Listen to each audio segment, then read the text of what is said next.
ভাই এই জমিটা ছাড়া আমার আর কোনো সয় সম্পত্তি নাই। যার কেউ নাই তার হারানোর ভয়ও নাই।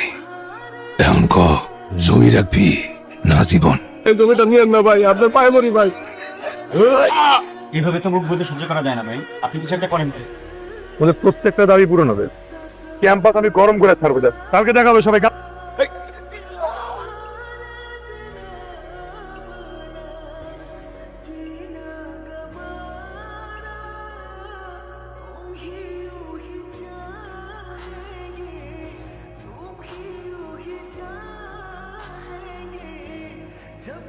বিশ্ববিদ্যালয়ের আমাদের কি মুক্তিতে যেতে হবে? আর রাজপথ না, এটা বিশ্ববিদ্যালয়। আসসালামু আলাইকুম। আমাদেরকে মিছিলে নিতে এসেছেন? আপনি জানেন আমি কে? মেয়েকে বৃষ্টিতে ভিজলে কতটা সুন্দর লাগতে পারে তা আমার জানা ছিল না। আসি। ওসব কি বলে গেল উনি? আমার বাবার নাম শুনে ভয়ে এসব সাহিত্য ছেড়ে গেছে। একদম না, ওনার বডি ল্যাঙ্গুয়েজ, ওনার চোখ দেখে একদম মনে হয় না যে মিছিলে যাওয়া। এর মধ্যে তুমি ওনার চোখও পড়ে ফেললা। চল।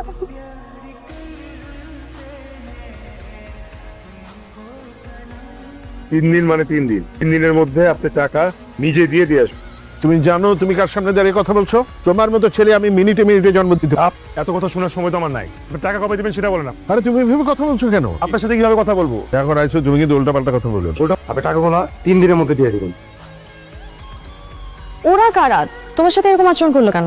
শিক্ষাঙ্গন শেষ, আমি ইউনিভার্সিটি সিন্ডিকেটের প্রভাবশালী সদস্য, আমার কাছে এসে চাঁদার জন্য হুমকি দিয়ে গেল। ওদের বিরুদ্ধে মামলা করো। মামলার কি ওরা পরোয়া করে নাকি? ওদের পিছনে রয়েছে দেশের বড় বড় গডফাদাররা, আমাদের মতো সজ্জনের পিছনে কেউ নেই। মনে হয় তোর কোথাও কোনো একটা ভুল হচ্ছে, বিশ্বাস করার মতো না। ও তোর রাইসু ভাইয়ের প্রতি এত বিশ্বাস কেন? 3 বছর আগে রাইসু ভাই সিটি থেকে পাশ করে বেরিয়ে গিয়েছে। সবাই ওনার সততা, ওনার সাহসের খুব প্রশংসা করে, আমি নিজে শুনেছি। এই ভার্সিটির যে এত ভালো পরিবেশ, বলা যায় ওনার জন্যই তো। অনেক সিনিয়র আপুরাই তো তার উপরে ফিদা। তুই এত কিছু জানিস কিভাবে? আজাদ ভাই আবার রাইসু ভাইয়ের বেশ ক্লোজ ফ্রেন্ড। শোন, উপর থেকে ভালো মানুষ সাজা, সত্যিকারের ভালো মানুষ হও না, এক কথা না। আপনি এখানে? আমাকে মনে হয় ক্যাম্পাসে কোথাও দেখো নাই। দেখেছি, পুরো ক্যাম্পাসের মধ্যে চাঁদাবাজি আর সন্ত্রাসী করে বেড়ান।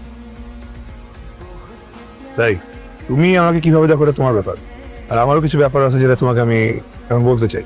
আমার তোমাকে ভালো লাগে। এই পৃথিবীতে যদি ভালোবাসা বলে কিছু থাকে তাহলে আমি তোমাকে ভালোবাসি। ব্যাস এতটুকুই, তোমাকে এটা বলার দরকার ছিল, বললাম।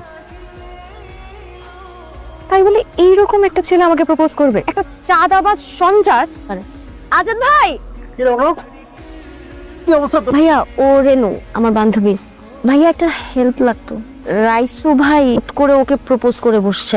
ও এই সেই মেয়ে, আমার যদি ভালো লাগে তাহলে হ্যাঁ বলবা, আর যদি না লাগে তাহলে সরি বলে দিবা। ও কিন্তু তোমাকে সেকেন্ড টাইম আর কখনো ডিস্টার্ব করতে আসবেন। আপনারা নিজেকে কি মনে করেন? হ্যাঁ, এত লেখাপড়ার নামে পুরো ক্যাম্পাসের মধ্যে সন্ত্রাসী করে বেড়াচ্ছেন। আর আপনারা পেয়েছেন নাকি?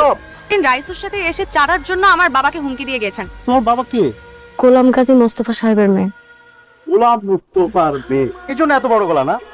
তোমার বাবা এই ভার্সিটির 20 জন ছেলে থেকে 5 লাখ টাকা করে নিছে শুধুমাত্র চাকরি দেবার নাম করে, এবং সেই ছেলেগুলোর মধ্যে আমিও একজন। তোমার বাবা সিন্ডিকেট করে এই সায়েন্স ল্যাবে উপকরণ সব সেল করে দিয়েছে, টেন্ডারবাজি করে যত রকমের কাজে সবচেয়ে বাগিয়ে নেয়। তুমি বলতেছো রাইসু একটা চাঁদাবাজ, আমরা চাঁদাবাজ? আসসালামু আলাইকুম ভাই, আমার গ্রামের ছোট ভাই ভার্সিটিতে নতুন চান্স পেয়েছে। ভাই ওর বাবা নেই, পরিবারে বড় কোনো ভাইও নেই, তার জন্য ভর্তি হতে পারছে না। ভর্তি হলে খরচ চালাবা কেমনে? ভাই আমি টিউশন করে ঘর চালিয়ে নিতে পারবো। ভর্তির দায়িত্ব আমার। মন খারাপ? আচ্ছা মা, বাবা কি করে? তোর বাবা কি করেন তুই জানিস না বুঝি? আমরা অনেক কিছুই জানি, কিন্তু দেখি না। আমার বাবা শিক্ষা মন্ত্রণালয়ের একজন 3য় শ্রেণীর কর্মকর্তা। তার বেতন আমার মাসিক খরচের থেকেও কম। এই কয় টাকা বেতন দিয়ে এত অর্থ সম্পদ কি করে সম্ভব? না আমাদের বিজনেস আছে না। কি কি বিজনেস আমাকে বলো, আমি একটু শুনি। বাবা সম্পর্কে মেয়েদের সব প্রশ্ন করতে হয় না মা, প্রতিবাদ করতে হয় ঘর থেকে। এসব কথা শুনলে তোর বাবা মনে কষ্ট পাবে, আর তার জন্য যে হাজার হাজার বাবা মায়েরা কষ্ট পাচ্ছে। তোর সাথে কথা বলো বাবা।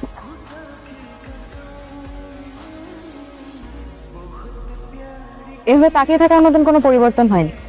আমার একটু ওনার সাথে কথা আছে। বন্ধুগুলো এমনই হওয়া উচিত। শুনেন, এখন থেকে এসব আপনি আপনি একদম বাদ। শুধু তুমি তো, আমি বাদে আর কোনো মেয়ের দিকে তাকাতে পারবে না। যদি টাকা, চোখ বেটার। আমাকে সেভাবে আগলে দেখো। আমার চোখের জলের মতো স্বচ্ছ আমার ভালোবাসা, বিশ্বাস রাখো আমার উপর।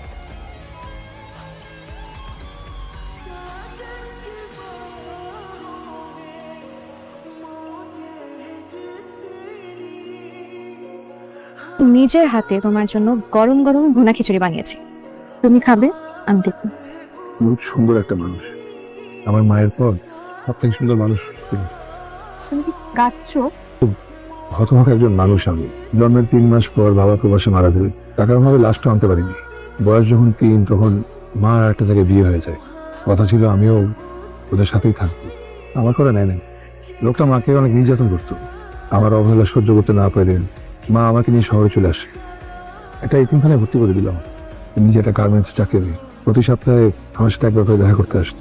একদিন খিচুড়ি আসলো না, মাও আসলো না, একটা সংবাদ আসলো রোড অ্যাক্সিডেন্ট করে মারা গেছে। আমি আর যাইনি, শেষবারের মতো মাকে দেখতে আমি যাইনি। কেন যাইনি জানো? তোমার মায়ের মৃত মুখটা কখনোই দেখতে চাও না, তোমার মা বেঁচে আছে। আমি প্রায় মায়ের স্বপ্ন দেখি, আমার এনে কত স্বপ্ন মায়ের।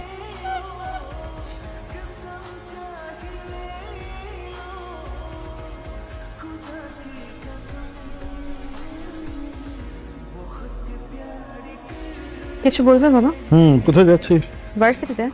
ওদিন দেখলাম একটা ছাত্র নেতার সাথে তোকে। আমি ওর সাথে মেলামেশা করতে নিষেধ করছি না, তোকে একটু সতর্ক থাকা প্রয়োজন। তোমার সতর্ক থাকা প্রয়োজন বাবা। কিরকম? জীবনে এত টাকা দিয়ে কি করবে? ঘুমের ওষুধ খেয়েও তো তোমার ঘুম হয় না। জীবনে এত টাকা অর্জন করেছো, শান্তিকে পেয়েছো। তুই কি আমাকে উপদেশ দিচ্ছিস? আমি শুধু তোমাকে বোঝাতে চাচ্ছি তুমি ভুল পথে আছো। তোমাকে একটা কথা বলে রাখি, আমি রাইসুকে অনেক ভালোবাসি। ওই এতিমখানায় বড় হয়েছে ঠিকই, মানুষ কিন্তু হয়েছে। দোস্ত চল গাজী সাহেবের কাছে। এবার কাছে কেন? জানি না, হয়তো কোনো ইম্পর্টেন্ট কথা বলবে। এসেছো? যেটা বলতে ডেকেছেন সেটা বলেন, সমস্যা নেই। আমার মেয়ে রেহনুমা, চেনো তো? রেনুমা কার মেয়ে সেটা আমি জানতাম না, এখন জানলাম যে আপনি তার বাবা। তোমাদের মতো ব্রিলিয়েন্ট ছেলেমেয়েরা যদি আমাদের রাজনীতিতে আসে তাহলে দেশের চেহারা কিন্তু একদম পাল্টে যাবে। ওর সাথে তোমার সম্পর্কটা ঠিক কতদূর আমি জানি না, কিন্তু সোসাইটি ভালো, ক্লাস ভালো, কিছুতেই কিন্তু তুমি আমার মেয়ের যোগ্য নাও। তবে আমি তোমাদের সম্পর্কটা মেনে নিতে পারি, আমার কথা মতো চলতে হবে। এতে তোমার উপকার হবে, আমার কথা মতো চলবে। আমি জানি তুমি খুব সৎ, আদর্শবান। আদর্শ প্রতিষ্ঠা করতে হলে তো অর্থ লাগে। সততা, আদর্শ এটা প্রতিষ্ঠা করতে যদি টাকা লাগতো তাহলে তো কোনোদিন বিপ্লব ঘটতো। তুমি বিপ্লব ঘটাবে, তোমার কোনো রাজনৈতিক পরিচয় আছে? আপনি ইতিহাস মনে করতে ভুল করছেন। বিপ্লব ঘটিয়েছে আমার মতো সাধারণ মানুষেরা। আমার আদর্শ না রেনু, কোনো কিছু থেকে আমি পিছপা হচ্ছে। হ্যাঁ, আপনার শেষ আমি দেখেই চাই, আমার বাধা। আমাদের কাছে অনেক তোমার বিরুদ্ধে লিখিত অভিযোগ আসছে। আমি প্রাক্তন ছাত্র হলেও একটা শিক্ষার্থীর পাশে ছায়ার মতো করে থাকি। আমার কারণে নেতারা তাদের অপকর্ম চালাইতে পারে না। অনেক প্রভাবশালী সদস্যরাও আছেন, এই জন্য আমার নামে কমপ্লেন্ট আসা খুবই স্বাভাবিক। মুখ সামনে কথা বলো, তোমার মতো এখানে কেউ রাস্তা থেকে উঠে আসে নাই। আপনি মুখ সামলে কথা বলেন। রাজমহলে বসে আছেন দেখে আপনি মানুষ হয়ে যান নাই। আমি যাদা তোকে আমি আজকে কি করতেছি মানে কি বলছিস তুই? এই ধর তো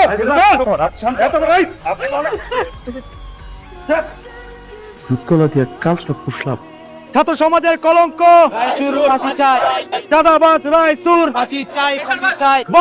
বিশ্বাস করে আমি কিন্তু কিচ্ছু করি না, তাই আমি কেন ওনাকে হাত তুলবো? উনি আমার কলার ধরছে, এসে এরপরে এখানে কোথায় কার গায়ে কিভাবে আমার দোষ নেই, বিশ্বাস করো। একদম ভয়টাই আমি পেয়েছিল। আমি আছি না, আবেগ দিয়ে জীবন চলে না রাইসু। প্লিজ কয়েকদিনের জন্য তুমি না দূরে কোথাও চলে যাও, আমি সব সময় তোমার পাশে আছি। বাবা কাকে বলে জানিস তুই? কি সব বলতেছো?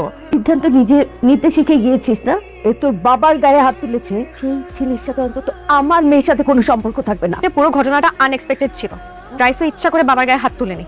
একটা রাস্তার ছেলে তোর অনেক আপন হয়ে গেছে। এখানে 3টা পাসপোর্ট আছে, এই যে পিস্তল। সন্ধ্যার ফ্লাইটে দুবাই যাচ্ছি, আমাদের সঙ্গে না যাস তুমি ওই ছেলেটাকে মারবো, তোর বাবা আর আমি আত্মহত্যা করে মরবো। এবার ডিসিশন তোর। একটা ভুলের জন্য তোমরা আমার জীবনটা নষ্ট করে দিও না প্লিজ।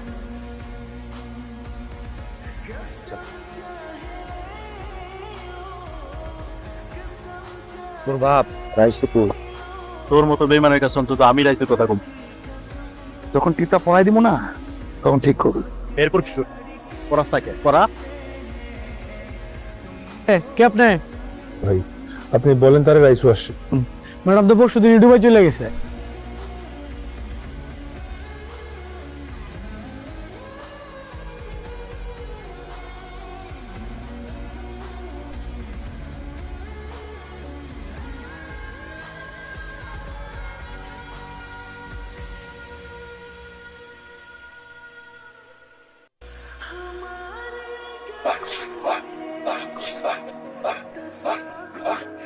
দোস্ত আমাকে দোস্ত আমার আসছে দোস্ত দোস্ত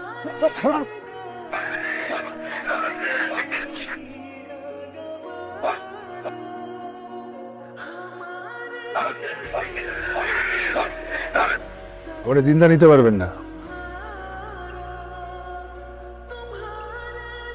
আমাদের বিয়ে হয়েছে 3টা বছর হয়ে গেল, তুমি 3টা দিনও আমাকে সময় দিতে পারো না। ঠিক আছে, অভিযানটা শেষ হয়ে যাবে তো, একটা লম্বা ছুটি নিব।